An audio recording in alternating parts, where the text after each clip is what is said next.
Morning friends, welcome to shorthand smart learning. आज की dictation 80 शब्द प्रति मिनट डिक्टेशन, जो कि एक लीगल डिक्टेशन है तथा आने वाले आपके सभी प्रकार के हाई कोर्ट एग्जाम की दृष्टि से अति महत्वपूर्ण है। तो डिक्टेशन को बिना स्किप करें पूरा लिखिए, साथ ही डिक्टेशन का ट्रांसक्रिप्शन भी जरूर कीजिए। हमारे डिक्टेशन की PDF के लिए आप हमारे व्हाट्सएप या टेलीग्राम ग्रुप को ज्वाइन कर सकते हैं, जिसकी लिंक डिस्क्रिप्शन में दी गई है। अगर आपको डिक्टेशन पसंद आती है तो शेयर करें, साथ ही हमारे चैनल को ज़्यादा से ज़्यादा सब्सक्राइब कर लें ताकि आपको इसी तरह की डिक्टेशन रोज़ प्राप्त होती रहे। अगर आप इस डिक्टेशन को 100 शब्द प्रति मिनट में लिखना चाहते हैं तो डिक्टेशन की प्लेबैक स्पीड 1.25 कर लें, जिससे आप इसे 100 शब्द प्रति मिनट में भी लिख सकते हैं। डिक्टेशन शुरू होगी 5 सेकंड बाद।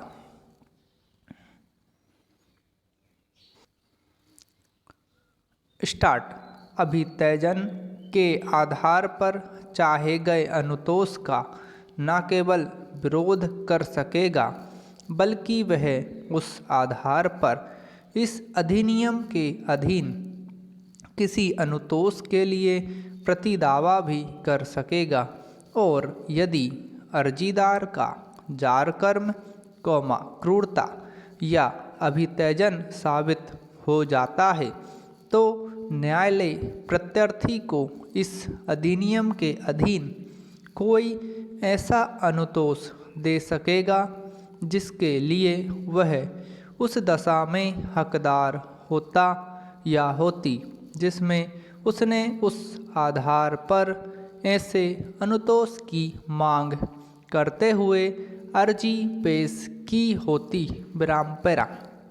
बादकालीन निर्वाहिका जहां अध्याय 5 या अध्याय 6 के अधीन किसी कार्यवाही में न्यायालय को यह प्रतीत हो कि पत्नी की कोई ऐसी स्वतंत्र आय नहीं है जो उसकी संभाल और उसके आवश्यक व्ययों के लिए पर्याप्त हो, वहाँ यह पत्नी के आवेदन पर पति को आदेश दे सकेगा कि वह पत्नी को कार्यवाही में पड़ने वाले व्यय तथा कार्यवाही के दौरान ऐसी साप्ताहिक या मासिक राशि दे जो पति की आय को ध्यान में रखते हुए न्यायालय को उचित प्रतीत हो।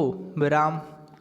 परंतु कार्यवाही के व्ययों और अध्याय 5 या अध्याय 6 के अधीन कार्यवाही के दौरान ऐसी साप्ताहिक या मासिक राशि के संदाय के लिए आवेदन को यथासंभव पति पर सूचना की तामील की तारीख से 60 दिन के भीतर निपटाया जाएगा। विराम पैरा।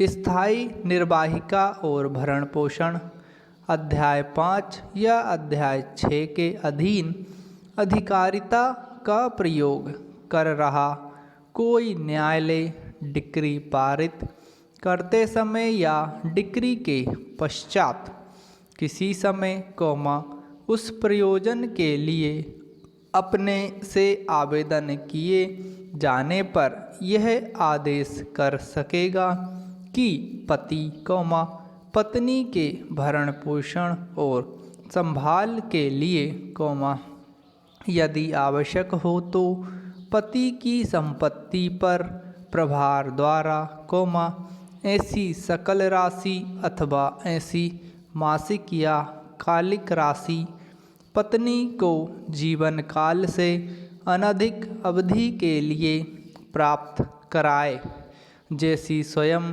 पत्नी की संपत्ति को यदि कोई हो उसके पति की संपत्ति और सामर्थ्य को और पक्षकारों के आचरण तथा मामले की अन्य परिस्थितियों को ध्यान में रखते हुए न्यायालय को न्यायसंगत प्रतीत हो। विराम पैरा। यदि जिला न्यायालय का समाधान हो जाए कि उसके उपधारा के अधीन आदेश करने के पश्चात किसी पक्षकारों में से किसी की परिस्थितियों में तब्दीली हो गई हो तो वह किसी पक्षकार की प्रेरणा पर ऐसी रीति से जो न्यायालय को न्याय संगत प्रतीत हो, ऐसे किसी आदेश में फेरफार या उपांतर कर सकेगा या उसे भी खंडित कर सकेगा। विराम।